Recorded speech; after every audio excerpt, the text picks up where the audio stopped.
राधे राधे। इंसान के जीवन में ये तीन चीजें बहुत उलझी हुई होती हैं, दिल, दिमाग और तकदीर। अक्सर ये सवाल उठता है कि इंसान के भाग्य में जो लिखा है वही होता है, या फिर इंसान अपने हुनर से, अपनी मेहनत से उसे बदल सकता है।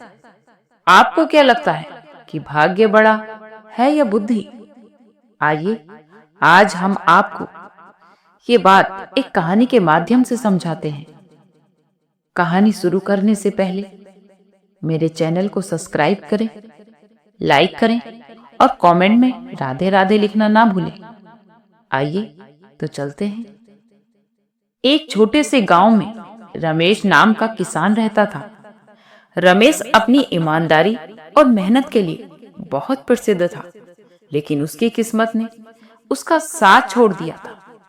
3 सालों से लगातार खराब मौसम और बाढ़ के कारण उसकी फसलें बर्बाद हो रही थी।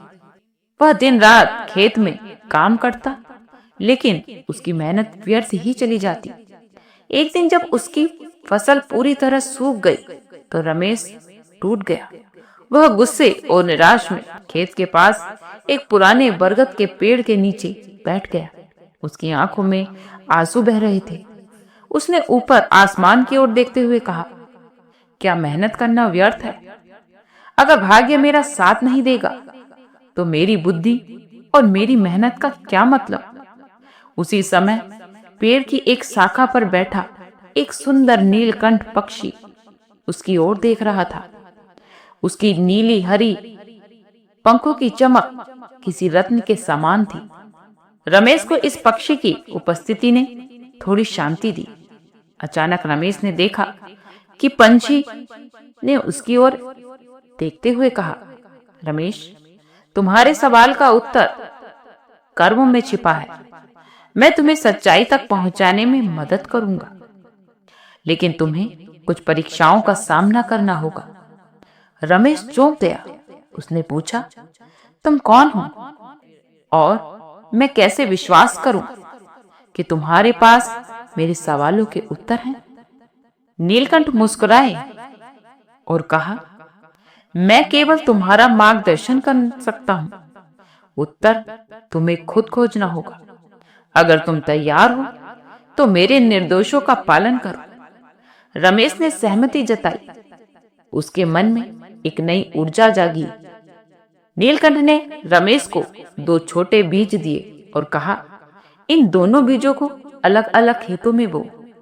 पहले बीज की पूरी देखभाल करना, खाद डालना, पानी देना और समय समय पर खरपतवार हटाना। दूसरे बीज को बिल्कुल उपेक्षित छोड़ देना। रमेश ने वैसा ही किया। उसने पहले खेत में अच्छी तरह से तैयार किया, उसे नियमित रूप से पानी दिया और उसकी देखभाल की। दूसरा खेत वैसे ही पड़ा रहा, जहां उसने बीज को बिना किसी देखभाल के छोड़ दिया था। कुछ हफ्तों बाद जब फसल तैयार हुई तो रमेश ने देखा कि पहले खेत में बीज अंकुरित होकर बड़े बड़े पौधों में बदल गए थे। वहीं दूसरे खेत का बीज मिट्टी में ही सड़ गया था। नीलकंठ लौट आया और उसने पूछा, अब बताओ तुमने क्या सीखा? रमेश ने उत्तर दिया, मैंने सीखा कि मेहनत और देखभाल के बिना कोई बीज नहीं पनप सकता। बुद्धि और प्रयास सफलता की कुंजी है। नीलकंठ ने कहा, सही कहा, तुम्हारा सही उत्तर है, लेकिन याद रखो, हर बीज अंकुरित नहीं होता। कभी कभी परिस्थितियां और भाग्य भी परिणाम को प्रभावित करते हैं। यही तुम्हारा अगला पाठ होगा। रमेश ने अपनी इस सीख को गांव के अन्य लोगों के साथ साझा करने का निर्णय लिया। उसने गांव के सभी लोगों को बुलाकर एक सभा का आयोजित की। विषय था, भाग्य और बुद्धि में बड़ा कौन? गांव वाले 2 पक्षों में बट गए। पहले पक्ष के लोग, उसमें ज्यादातर बुजुर्ग थे, उन्होंने कहा, भाग्य ही सब कुछ है। मेहनत करना महत्वपूर्ण है, लेकिन यदि भाग्य साथ ना हो तो सब व्यर्थ हो जाता है। दूसरे पक्ष के लोग, जिनमें युवा शामिल थे, उन्होंने कहा, बुद्धि और मेहनत के बिना भाग्य कुछ नहीं कर सकता। अगर हम सही निर्णय लें और अपने कौशल का प्रयोग करें तो हम अपनी परिस्थितियों को बदल सकते हैं। एक लोहार ने उदाहरण देते हुए कहा, मुझे दुर्लभ लोहे की खदान मिली थी, लेकिन अगर मैंने अपनी कला का उपयोग न किया होता तो वह लोहे का टुकड़ा व्यर्थ रहता। बुद्धि ने मेरी मेहनत को उपयोगी बनाया। वही एक विधवा ने कहा, भाग्य ने मुझे सब कुछ छीन लिया, लेकिन मेरी बुद्धि और मेरे साहस ने मुझे और मेरे बच्चों को जीवित रखा। नीलकंठ यह पूरी चर्चा सुन रहा था। उसने रमेश से कहा, तुम्हारे उत्तर अभी अधूरे हैं। तुम्हें इसे समझने के लिए एक और परीक्षा से गुजरना होगा। गांव में गर्मियों के दौरान अचानक एक भयंकर तूफान आया। तूफान इतना शक्तिशाली था कि उसने गांव के घर, खेत और फसलों को नष्ट कर दिया। गांव वाले पूरी तरह से निराश हो गए और भाग्य को कोसने लगे। हमारा भाग्य ही खराब है, अब हमारे पास कुछ भी नहीं बचा। एक किसान ने रोते हुए कहा। रमेश, जो नीलकंठ के पाठों से प्रेरित था, उसने गांव वालों को एकत्रित किया और कहा कि हम सब मिलकर इस स्थिति को सुधार सकते हैं। यदि हम अपनी बुद्धि और सामूहिक प्रयासों का प्रयोग करें तो हम इस विपत्ति से उभर सकते हैं। गांव वालों ने पहले हिचकिचाहट दिखाई, लेकिन रमेश के नेतृत्व में उन्होंने मिलकर काम करना शुरू किया। उन्होंने तूफान से बची फसलों को इकट्ठा किया, टूटे घरों की मरम्मत की और खेतों को फिर से तैयार किया। रमेश ने दिखाया कि सही योजना और सामूहिक प्रयास से किसी भी आपदा का सामना किया जा सकता है। कुछ महीनों बाद गांव में खुशहाली लौट आई। फसलें लहरा उठी और गांव के लोगों के चेहरे पर मुस्कान आ गई। रमेश के नेतृत्व ने उन्हें एक नई दिशा दी।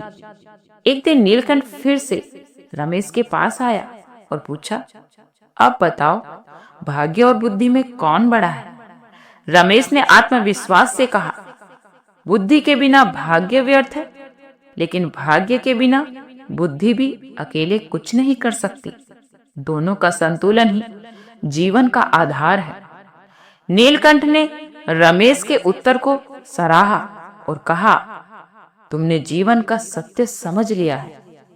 यही ज्ञान अब तुम्हारे गांव और तुम्हारे जीवन को नई ऊंचाइयों पर ले जाएगा। गांव वाले अर्जुन को अपना नेता मानते हुए उसकी बातों का अनुसरण करने लगे। अब हर संकट में वे मिलकर काम करते और अपनी बुद्धि और सामूहिक प्रयासों से हर समस्या का समाधान निकालते। रमेश को यह सीखने को मिला कि जीवन में भाग्य और बुद्धि दोनों का संतुलन आवश्यक है।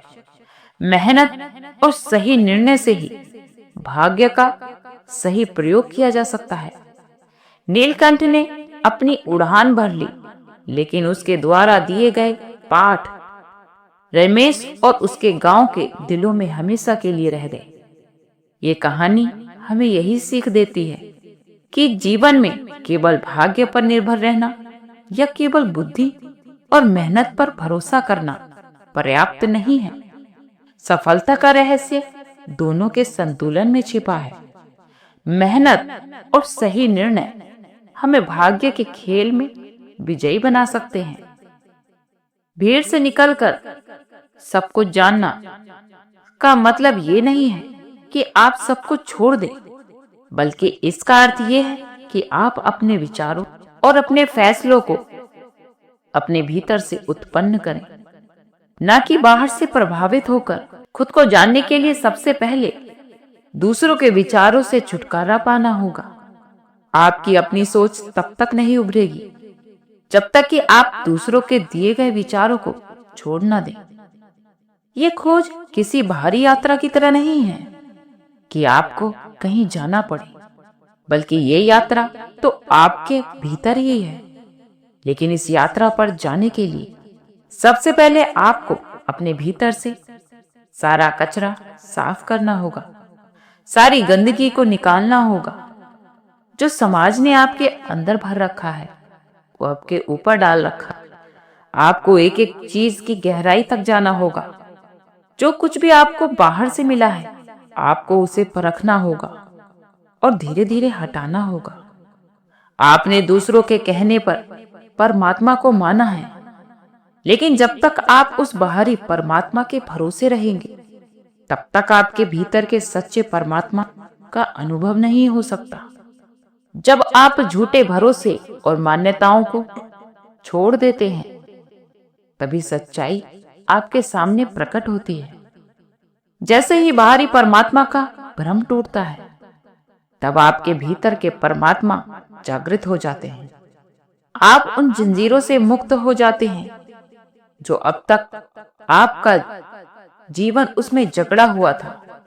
और ये सब सिर्फ आपके अंदर के सत्य को पहचानने से होता है।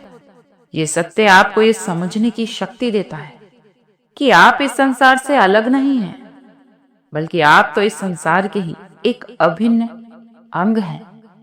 जो कुछ भी बाहर है वो आपके भीतर ही है। और जब आप इस सत्य को जान लेते हैं तो दुनिया की नजरों में आप और भी अधिक अलग दिखने लगते हैं। लोग आपको समझ ही नहीं पाते।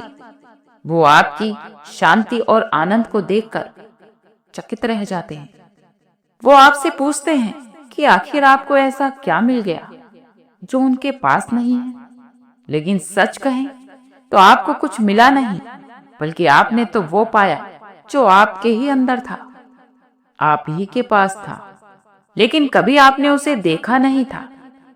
ये खोज बाहर की ओर नहीं है, बल्कि ये खोज तो भीतर की है। और जब आप इस यात्रा पर निकलते हैं तो ये यात्रा कभी समाप्त नहीं होती, क्योंकि ये तो अनंत यात्रा है जो आपको हर दिन हर रोज एक नए सत्य की ओर ले जाती है। अब आपके पास कोई सीमा नहीं होती, अब आपके पास कोई परिभाषा नहीं होती। अब आप ना तो धर्म में बंधे हैं और ना ही जाति में और ना ही किसी विशेष पहचान में। आप एक स्वतंत्र आत्मा हो जाते हैं जो अपने असली स्वरूप को जान चुका है। आज के लिए इतना ही। कल फिर मिलते हैं एक नई वीडियो के साथ। खुश रहिए, स्वस्थ रहिए।